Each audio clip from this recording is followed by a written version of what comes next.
Question 64. Yes. Thank you. Supplementary, please.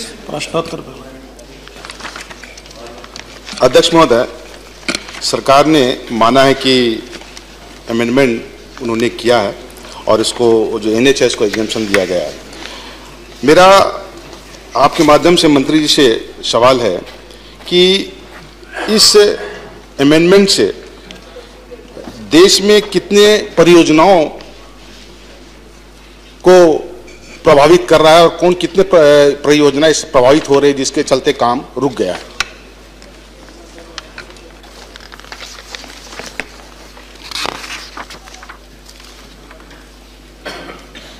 Speaker महोदय, approximately 88,000 hectares land हमको 35,000 kilometre में acquire करनी थी नेशनल हाईवे के लिए।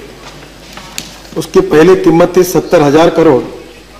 अब कॉम्पेंसेशन जो बढ़ गया है वो 1,90,000 करोड़ तक गया हुआ है।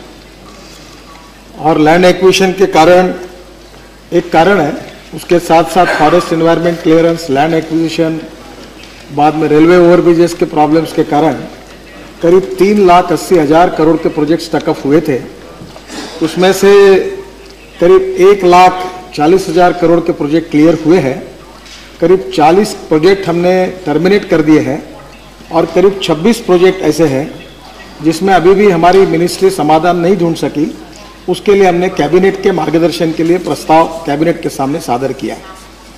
लैंड एक्विजिशन की जो कॉस्ट है ये काफ़ी बड़ी है, जिसके कारण स्वाभाविक रूप से जब ये प्रस्ताव ग्रामीण विकास विभाग की तरफ से हमारे तरफ आया था तब हमने अपनी बात उसमें कही थी। पर मैं सदन को ये बता देना चाहता हूँ कि यूपीए सरकार में जो बिल आया था उसमें जो 105 नंबर का जो एक्ट है, इसमें ऑलरेडी 4 शेड्यूल में जो 13 एक्ट को लैंड एक्विजिशन से एग्जाम किया था, उसमें से ये नेशनल हाईवे एक्ट को भी एग्जाम किया गया था, जो कंसेंट की बात थी और सोशो इकोनॉमिक असेसमेंट की बात थी। पर बाद में जो ऑर्डिनेंस हमने निकाला उसके पहले 31 दिसंबर के पहले अगर हम ये नहीं निकालते तो शायद हम लोगों में भी कंफ्यूजन था और किसान भी पैसे नहीं ले रहे थे और आगे काम भी नहीं कर सकते थे।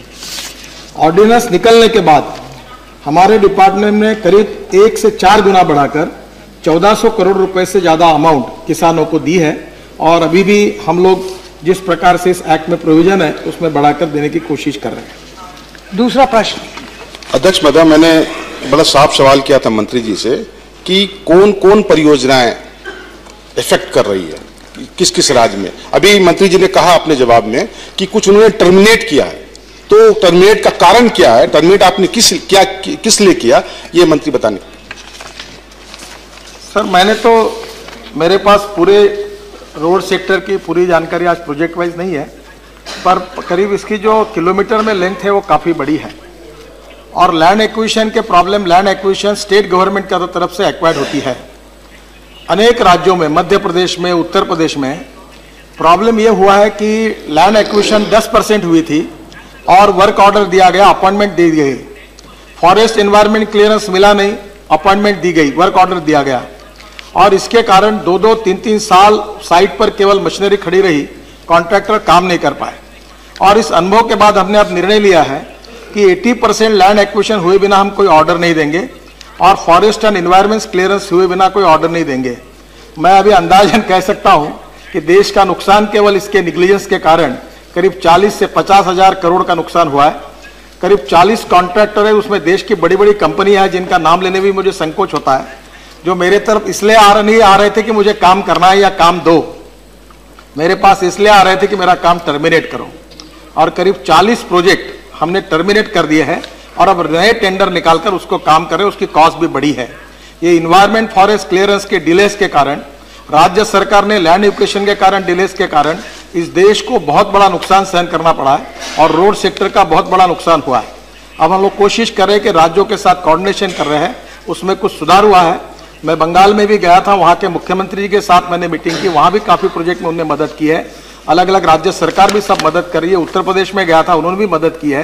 और मुझे लगता है कि लैंड एक्विजिशन का प्रॉब्लम कॉम्प्लिकेटेड जरूर है, पर हमारे फॉलोअप के बाद हम उसको पूरा करेंगे।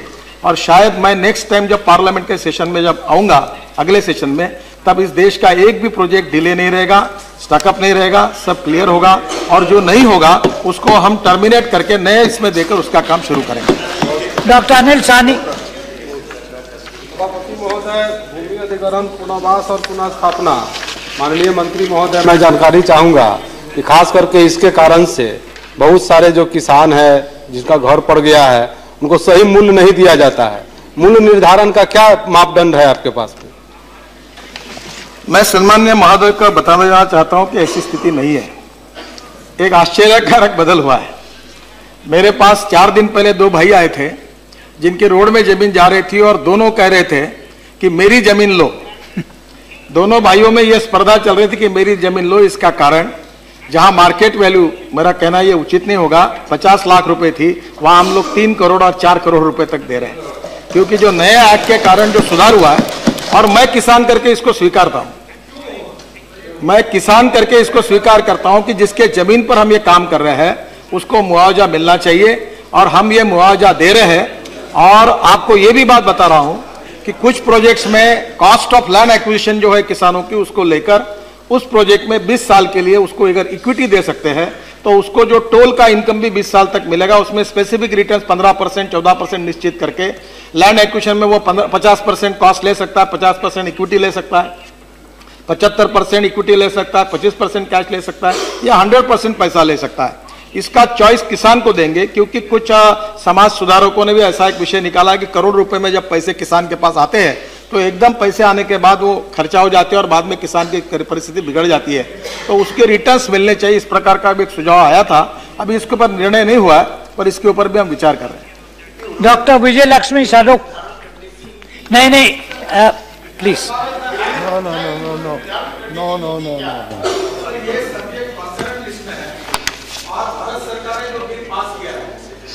बिल का एक पार्ट होता है और उसके बाद रूल्स बनने की दूसरी बात होती है।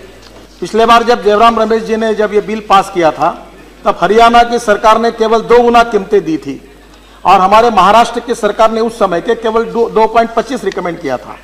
हमारी सरकार ने 31 दिसंबर को ऑर्डिनेंस निकलने के बाद ये कहा कि कॉम्पेंसेशन और पुनर्वसन के साथ कोई कॉम्प्रोमाइज नहीं होगा, और 1 के बजाय 4 गुना जो स्पिरिट था वो सब जगह लैंड एक्विजिशन की कीमत हम दे रहे हैं। हमने कहीं किसानों का नुकसान नहीं किया, एक भी जगह पर कोई नुकसान नहीं हुआ। श्री हुसैन दलवाई। सर सॉरी,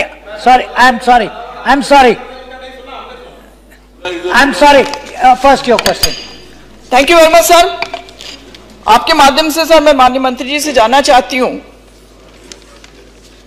कि शहर और ग्रामों में जो आप एक्विजिशन करते हैं और शहर और ग्राम की सीमा के बाहर, उसका आपका कितना आप जमीन लेते हैं उसकी? Mainly 80% land acquisition irrigation project के लिए होता है। रोड के ऊपर जो रोड की विड्थ बढ़ाने के लिए जो एक्विजिशन होता है उतना हम करते हैं। अगर हमारे उतने 4 लेन है, 6 लेन है, 8 लेन है, उस हिसाब से लैंड एक्विजिशन होता है। तो रोड में ये अमाउंट बहुत कम है जमीन लेने की। पर उसके बाद जो रेडी रेकनर होता है, जो राज्य सरकार का नियम होता है, वो राज्य सरकार के नियम के अनुसार राज्य सरकार के कलेक्टर महोदय अपने नियमों के अनुसार इसकी कॉस्ट पक्की करते हैं, और कॉस्ट निश्चित करने के बाद केंद्र सरकार में जो नियम पास किया उसके गुना उसको 4 गुना तक बढ़ाया जाता है, और वो कॉस्ट हम दे रहे हैं। Thank you. Shri Hussain Dalwai. Sir, आपके माध्यम से मैं पूछना चाहता हूं कि मुंबई गोवा रोड जो है, जिसका 2nd फेज का उद्घाटन मंत्री महोदय जी ने किया, लेकिन पहली फेज गए 3 साल से वैसी पड़ी है, वहां कुछ भी काम नहीं होता है, एक्सीडेंट्स होते हैं, बड़ी दिक्कत हो रही है लोगों को जाने की।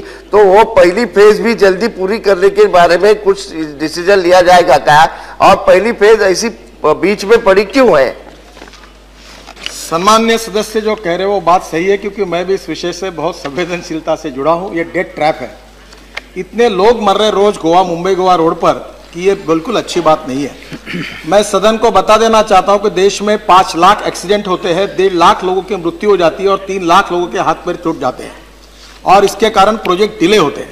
मुझे कहते हुए दुख हो रहा है कि पनवेल के पास एक फॉरेस्ट का है, जो आप जानते हैं, आप वहीं के रहने वाले हैं, उनके क्लियरेंस न मिलने के कारण काफी अड़चन है। अभी मैंने जावड़ेकर जी के साथ 2 बार मीटिंगें की है, उससे सोल्यूशन निकलेगा।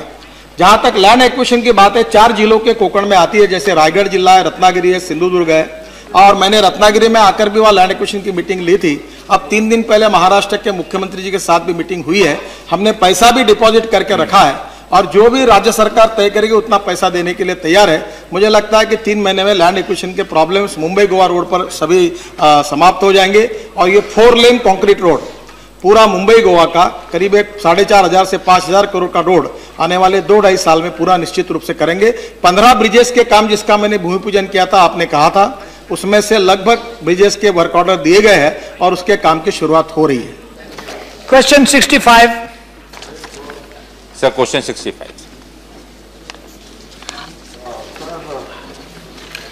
Statement is laid on the table of the House. Sir, to my question to you, I would like to ask Honorable